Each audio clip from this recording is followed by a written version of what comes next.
Hello. आज हम फिर से थोड़ा सा क्यूबिक इक्वेशंस के बारे में जानेंगे। अपने लास्ट वीडियो में मैंने आपको क्यूबिक इक्वेशन को क्यूबिक पॉलिनोमियल को सॉल्व करने के तरीके कुछ बताए थे।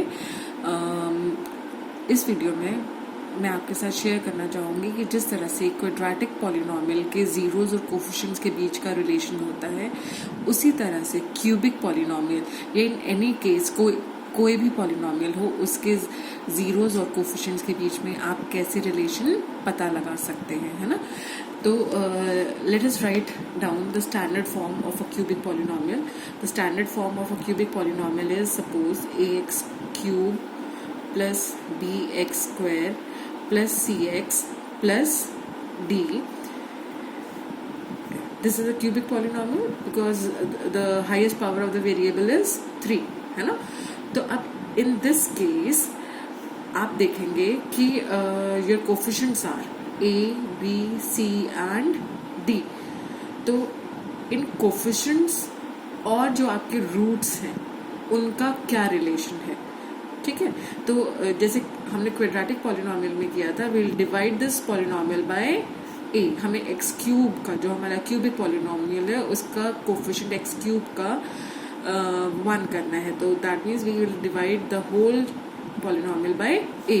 तो हमने इस पूरे पॉलिनोमियल को जब a से डिवाइड किया तो वी गेट दिस।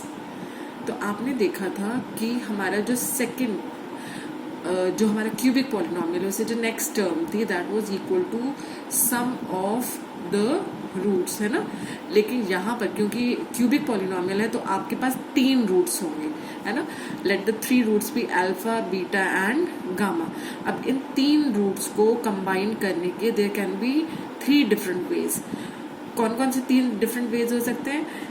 3 जो अलग अलग तरीके हैं। The first method can be you are taking them one at a time. Let us add these roots one at a time. Sum of the roots taken one at a time will be alpha plus beta plus gamma. दूसरा तरीका है sum of the roots taken 2 at a time. आप दो के pair अगर बनाते हैं तो क्या होगा? अगर दो के हम पेयर बना रहे हैं तो this will B alpha beta plus beta gamma plus alpha gamma. और तीसरी तरह से हम इन तीनों रूट्स को कैसे कंबाइन कर सकते हैं? Sum of the roots taken 3 at a time. जब हम तीनों को एक साथ लेते हैं तो उनके रूट्स का जो सम होगा that is alpha beta gamma. तो जैसे क्वाड्रेटिक पॉलिनोमियल में आपके पास था x square minus sum of the roots into x plus product of the roots. इसी तरह से आपके पास ये जो क्यूबिक पॉलिनोमियल है, this can be written as x cube minus sum of the roots taken 1 at a time into x square plus alternatively plus minus आएगा, देखेंगे आप, ये plus minus plus plus sum of the roots taken 2 at a time into x minus sum of the roots taken 3 at a time. 3 at a time आप ले रहे हैं तो एक तरह से आप अल्फा बीटा गामा तीनों को मल्टीप्लाई कर रहे हैं ना। तो दैट मीन्स आपका sum of the roots taken 1 at a time is alpha plus beta plus gamma is equal to, अगर हम इससे कंपेयर करें, आप देख रहे हैं यहाँ पर, इसको अगर हम इससे कंपेयर करें, दिस इज एक्स क्यूब। जब a से a कैंसिल हो गया तो आपके पास सिर्फ एक्स क्यूब बचा। तो x cube plus b upon a x square plus c upon a x plus d. अब कंपेयर करेंगे हम तो हमारे पास आएगा sum of the roots taken 1 at a time, जो एक्स स्क्वायर का कोफिशिएंट है, that is equal to minus b upon a, ठीक है। Now sum of the roots taken 2 at a time is c upon a, that means alpha beta plus beta gamma plus alpha gamma should be equal to c upon a. and sum of the roots taken 3 at a time should be equal to minus d यहाँ पर है ना, आप देख रहे हैं यहाँ minus है, तो कंपेयर करने पर आपके पास आ जाएगा alpha into beta into gamma is equal to minus d upon a. ये यहाँ पर डी अपॉन ए था, है ना, तो this will be equal to minus, आप कंपेयर करके देखिए, यहाँ एक्स क्यूब, यहाँ एक्स क्यूब, है ना। अब यहाँ sum of the roots taken one at a time into x square, तो this should be equal to minus b upon a. Alpha plus beta plus gamma should be equal to minus b upon a, है ना। तो उसके बाद c upon a into x है, that means sum of the roots taken two at a time into x, so that means alpha beta plus beta gamma plus alpha gamma is equal to c upon a, है ना, minus sum of the roots taken all at a time और 3 at a time will be equal to minus d upon a. ठीक है, so this is the relation between the zeros of a cubic polynomial and the coefficients of the polynomial. अब suppose अगर आपको एक polynomial दिया हुआ है जो हमने अभी पिछले अपने वीडियो में भी सॉल्व करा, जिसको लेकर the polynomial is x cube plus 6x square plus 11x plus 6. ठीक है, अगर हमें इसको रूट्स फाइंड आउट करने हैं, suppose this question comes for an objective मतलब multiple choice, if it's a multiple choice question, तो आपको इसको फटाफट सॉल्व करके देखना होगा, you won't have much time. तो उस केस में आप क्या करेंगे, you will first find out the factors of the constant term. यहाँ पे आप देख रहे हैं एक्स क्यूब का कोफिशिएंट 1 है ना, तो इसलिए इसको थ्रू आउट हमें डिवाइड करने की जरूरत नहीं है। यहाँ पर 1 है तो 1 से थ्रू आउट डिवाइड करोगे तो you will get the same numbers again, है ना। तो 6 के सबसे पहले आप फैक्टर्स फाइंड आउट करेंगे। 6 के फैक्टर्स हैं plus minus 1 plus minus 2 plus minus 3 and plus minus 6। ठीक है, अब आपने देखा कि sum of let the zeros of this polynomial be alpha beta and gamma. तो अब हमारे जो हमने पीछे अभी पढ़ा है उसके according alpha plus beta plus gamma should be equal to -6, है ना। कंपेयर करें अगर हम देखिए, आप alpha plus beta plus gamma should be equal to minus b upon a, तो इसका मतलब this should be equal to -6 alpha beta plus beta gamma plus alpha gamma should be equal to 11 and alpha beta gamma should be equal to -6।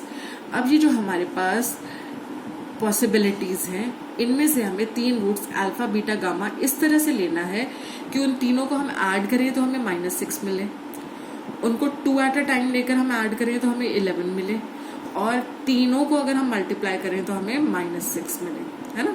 तो अगर आप देखेंगे alpha beta plus gamma को अगर आप तीनों को ऐड करते हैं तो इन दैट केस आप अगर let us start with this alpha beta gamma, अगर आप इन तीन ये जो आपके पास पॉसिबिलिटीज हैं इनमें से 6 को आप इजीली डिस्कार्ड कर सकते हैं। क्यों? क्योंकि अगर 6 आप एक रूट लेते हैं, एक अगर आप 1 लेते हैं, तो दूसरा ऑटोमेटिकली 2 और 3 में से कोई एक होगा, है ना।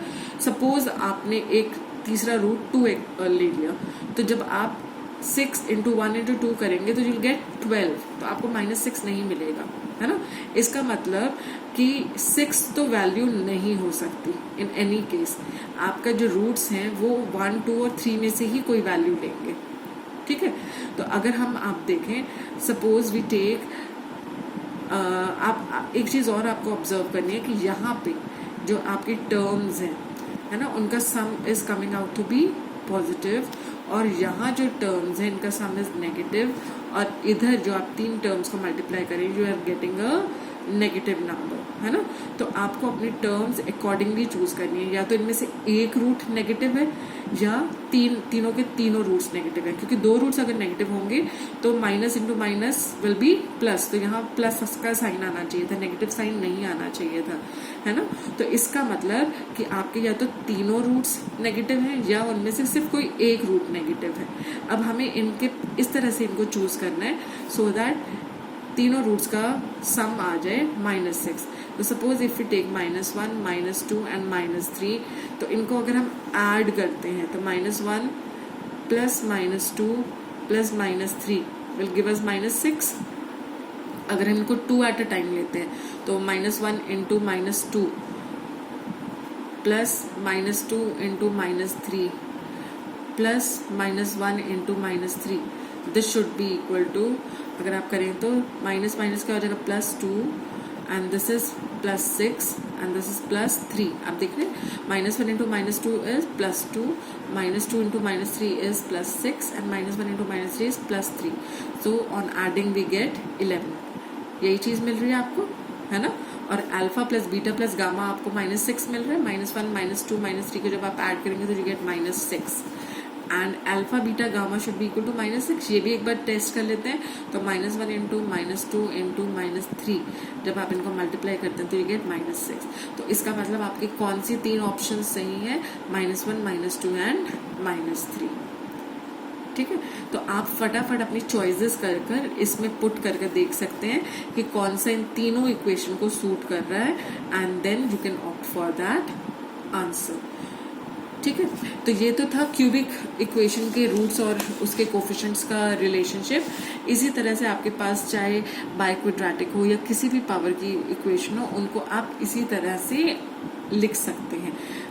अगर suppose raise to the power 4 हो तो x raise to the power 4 minus sum of the roots taken 1 at a time into x cube plus sum of the roots taken 2 at a time into x square हो जाएगा, minus sum of the roots taken 3 at a time into x आ जाएगा, और उसके बाद plus sum of the roots taken all at a time, 4 roots taken all at a time.